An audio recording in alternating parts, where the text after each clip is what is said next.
Welcome on into the Cougar Tracks podcast, powered by KSLSports.com. I am your BYU insider, Mitch Harper. It's a BYU basketball game day, and for the third time in 1 week, it's an NCAA Tournament game day. Yes, that's a Sweet 16, BYU versus Alabama.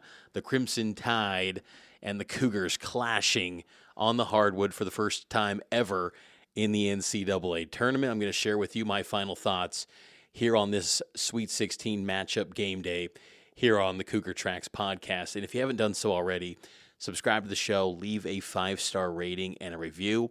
It helps out the show a ton. Also, subscribe to this podcast, do that, and also download the KSL Sports app so you can get all my bylines, content, any news and notes regarding BYU basketball and BYU sports in general. You can get that on the KSL Sports app. Tip-off tonight, 5 o'clock, 5:09 to be technical, and then extended pregame begins at 3. I'll have any new developments for BYU hoops coming up on the extended pregame show between the Cougars and the Crimson Tide on your legacy, home of the Cougars, KSL News Radio. So I'm really intrigued by this matchup, as I've talked about here on the show. I think what's so interesting is just hearing from the players and the coaches on both sides. This is a matchup where it feels like BYU is a little bit of a trendy upset pick, and Alabama's got a little bit of a chip on their shoulder, which is kind of strange to say considering they're the favorite. And you just get that sense, though, that BYU's kind of the trendy team, where I don't know if many people are buying into Alabama's defense. We'll see. Nate Oates talked about how Alabama needs to be elite defensively to slow down BYU. The same can be said for BYU. BYU's got to be elite defensively to keep the Crimson Tide in check. It was interesting diving into this game. Alabama, of course, is number one in adjusted tempo in college basketball this season. The next closest, you might think Arizona, at least that's what I felt, considering we all witnessed the 96-95 game between BYU and Arizona in Tucson. Of course, Arizona's out here in Newark too. They're getting ready to take on Duke. But the team closest to Alabama that BYU has faced this season in the tempo ratings, UCF, number 11. That was a team that BYU faced back on February 1st. They were outside the bracket at that time, at least projected bracket. And that was a game that changed the fortunes of BYU's season in many respects that players and coaches point to as a turning point for the program. The next closest after UCF, Oklahoma State, a game that BYU played on January 14th, another turning point in the season. Remember, that was when BYU inserted Mawut Mag into the starting five. And ever since, BYU really has not looked back. They've only lost 3 games since then. 4 games in the starting lineup with Mawut Mag since he was put in that starting 5. So I thought that was kind of interesting, just kind of diving into the tempo numbers in college basketball. And those were the 2 teams that BYU has faced that are in the top 25 of the ratings. Arizona is number 49. Alabama is in a tier of their own in the power conference tier.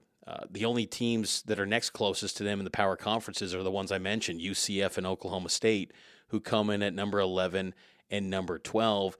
After those teams, there's no other power conference squad in the top 25. Kentucky is next at number 26. So Alabama is so unique the way that they go about their business offensively, and I can't wait to see how BYU matches up against them. Talking with Keba Keita inside the locker room at the Prudential Center, and he was talking about how critical it's going to be to get back in transition and build the wall early. You know, I was thinking about that comment.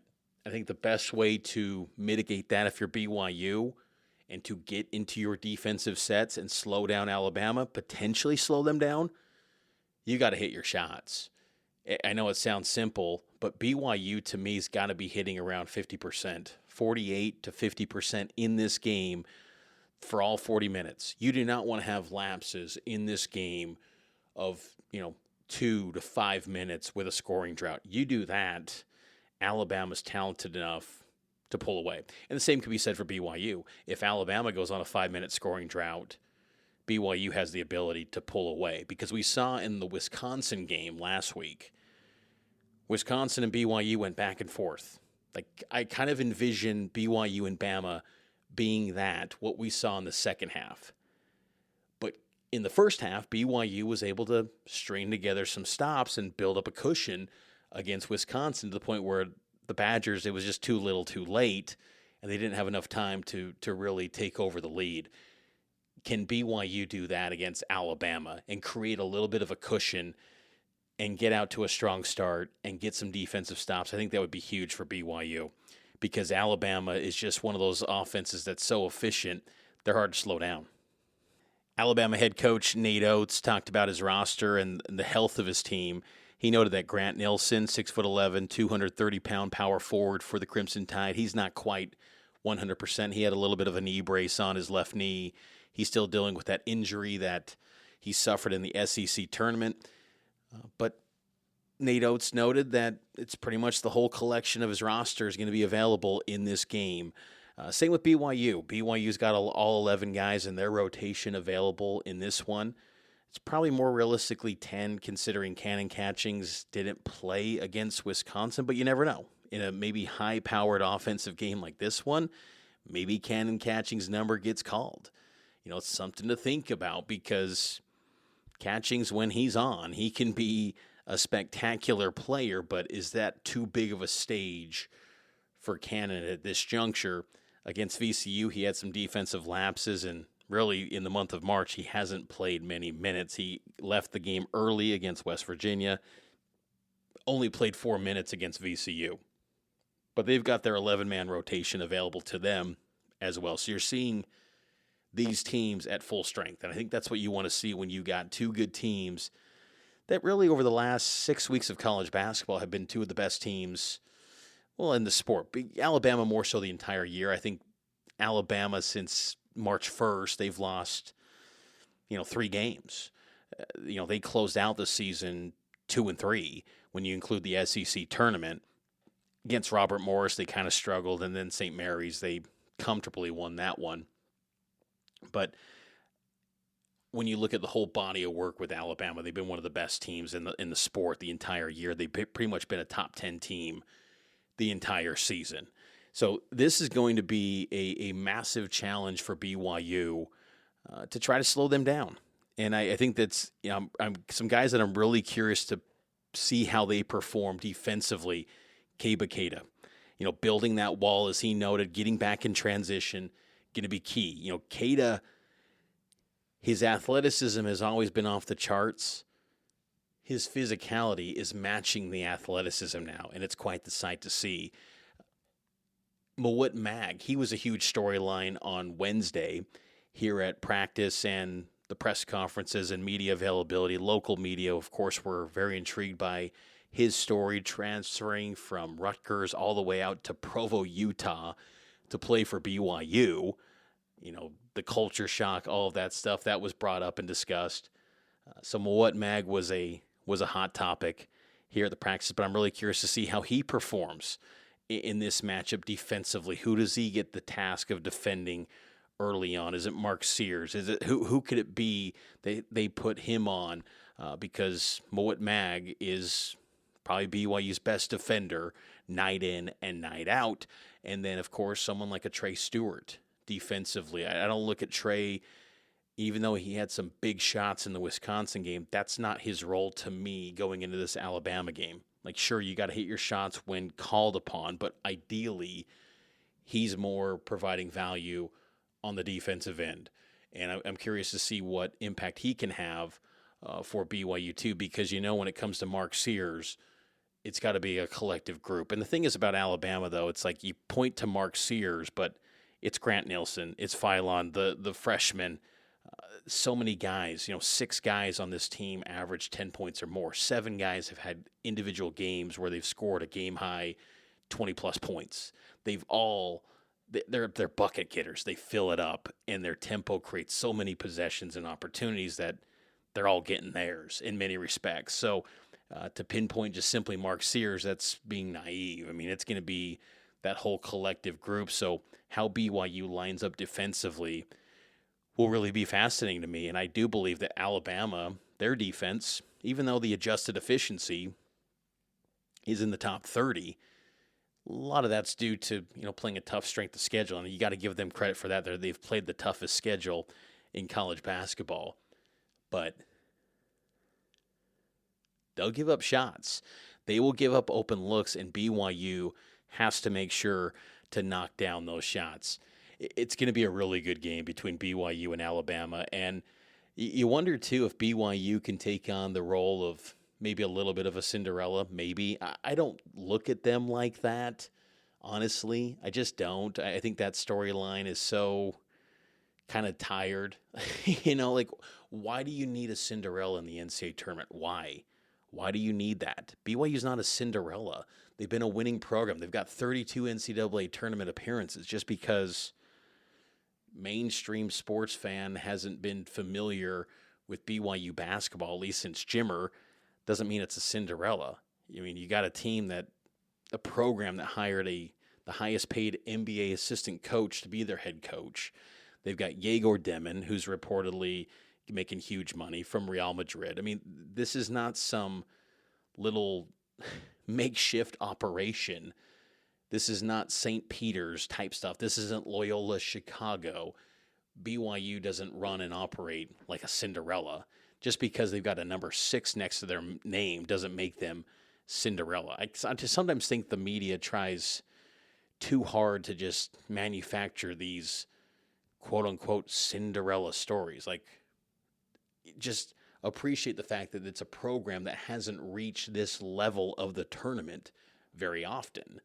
And say, wow, if they get to the Elite Eight, first time since 1981, that's your story. Is it Cinderella? No, BYU's not Cinderella. It's a winning basketball program with great tradition. Just they've never really had much success in the tournament. But this is a clean slate. I think what I've learned the most about BYU basketball under Kevin Young, anything you knew about BYU basketball in the past does not apply to this program because it's the new era. It's the new day and age with BYU basketball. And even Nate Oates said Kevin Young stepped in and modernized BYU basketball. They're running modern stuff, and they're a little bit ahead of the curve too. They're trendsetters in college basketball, and the same can be said for Alabama. And that's why I think this matchup is so interesting, because you've got trendsetters in the game going head-to-head against each other with the Elite Eight on the line. It's going to be a dynamite matchup. One thing I will say that was pretty dynamite on Wednesday night, I did go into Manhattan. I went to Times Square for the first time and New York City. First time ever in my life. Never had been to New York. It's my first time. I felt like I had to capitalize on this and go see New York. First thing I'll tell you, the food was absolutely awesome. I went to this Italian place, and I'm probably butchering the name. Ciao Payson? A Payson? It's not Payson, like Payson. No, that's the home of Tyler Batty. Paisan. Payson. I don't want to continue to butcher this. It probably sounds terrible. To the owners of that establishment, fantastic food. Outstanding Italian food. It was excellent. Times Square, a review of that, it's a lot to take in. My mind was kind of wandering. Now, 20-year-old me would have probably loved every second of it. 37-year-old me, I was overstimulated, and I didn't know what to do at times, and I was really cold. I, for some reason, did not bring my coat with me. I left it in the hotel room.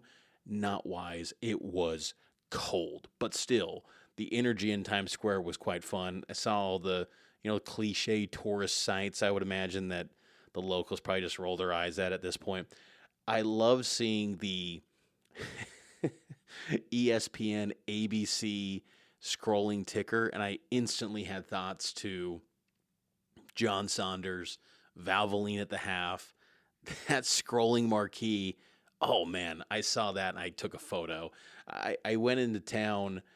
My brother-in-law, he's out here on business. He works with a company that is having some meetings out here. So I met up with him and we went out to dinner and he showed me around and stuff. And it was a lot of fun. Him and his wife showed me around the town, and because they've been out here quite a bit with his work, and we got to see some of that cool stuff. I saw Radio City Music Hall, which obviously I've seen for years from the days of the NFL draft. So just a lot of cool stuff. I think just it was surreal to see things that I've always seen in media. You know, being a media junkie that I am, I think that was kind of cool, seeing Fox, seeing NBC, seeing the place where Stephen Colbert's show's at. Just all those different things really kind of intrigued me, seeing the Empire State Building.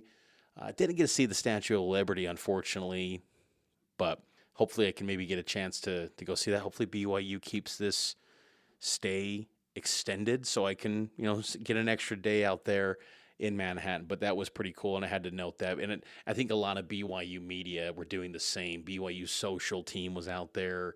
Spencer Linton, Jerem Jordan, they were out there. I didn't do the whole play thing. I saw Jerem did. That's just not my vibe. I'm not going to be the guy that's going to Broadway. That's just not my thing. Like, I'd rather watch YouTube videos of transfer portal prospects personally. I mean, that's just me. Like, if I want to watch a show, that's what I'm diving into. That's more my vibe, my speed. But to those that do the Broadway thing, I respect you. Like, I get it. Like, you have an appreciation for the arts. But it was a cool experience to be in New York. But again, the food was awesome. I also went to this bakery desserts place, had incredibly loud music, and it was like electronic music, these remixes of 2000 millennial songs. It was absolutely outstanding. I loved every second of it. I got this chocolate pudding mousse thing, elite, just outstanding, and eclair. It was great stuff. I then went to the Hershey's thing, and they had the Reese's peanut butter and jelly cups that have people been talking about on social media. I had not tried them yet. Highly recommend that too. So I usually am not food review guy, but I think New York's kind of that trendy place that conjures up food reviews. It's just kind of a thing, it feels like. So it was a lot of fun to get out there. I did see 2 BYU fans. That was it. I saw 1 Alabama fan. I don't know what to expect from fan turnout for Newark, New Jersey. I'm sure there's going to be a lot of Cougar fans that show up that are living in the Northeast, but not going to be anywhere near the turnout that there was in Denver, just naturally based on geography and location. But don't be surprised if BYU fans have a strong showing here in Newark. I'm not surprised. I know what BYU fans are capable of. I think one group of people that are kind of surprised and still learning about BYU is the East Coast media. Some of the big storylines for them to Kevin Young was peppering him with questions about his NBA time, his time with the Philadelphia 76ers, the G League, really stories that we've hashed out in the local media during the summer months. But it was just interesting to see that they're kind of piqued. They're interested in Kevin Young because, let's face it, BYU is going to be a huge storyline in college basketball potentially the rest of this season if they keep winning. But then, too, next year with AJ Dubbansa, the number 1 recruit, who's a potentially number 1 NBA draft pick, they are going to be a massive storyline. So many people, I think, are kind of laying the groundwork of their stories and pieces that they write about BYU and Kevin Young by interviewing him with some of the questions that they asked here at March Madness. So I thought that was kind of a fun dynamic to see that in person, but just the fact that BYU is interesting. And it was also funny, too. There were some national reporters talking like at the media workspace here at the Prudential Center, and they were telling some of their colleagues, hey, what's your assignment? What are you writing on? One dude says, I'm writing about Richie Saunders, this BYU kid, and his tater tot story. I just thought, as a man who's already published 5 bylines on the tater tots, it's a man of culture. I can appreciate that outlet assigning a story about the tater tots. That is a big story out here, too. People are talking about that quite a bit with Richie Saunders. So we'll see if Richie can have people talking about his game after Thursday night. I would expect that they will. It's just a matter of, will it be on the winning end or the losing end? We shall see, but it's going to be a fun game regardless. 6 seed BYU versus number 2 seed Alabama in the NCAA Tournament Sweet 16, 5:09 tip, 3 o'clock extended pregame here from Newark, New Jersey. I'll get you covered and get you set here on KSL News Radio. But that's going to do it for this edition of the Cougar Tracks podcast. I will share my score prediction on KSLSports.com and also on KSL News Radio extended pregame. So tune in to that, and I will talk to you next time here on the Cougar Tracks podcast. It's powered by KSLSports.com.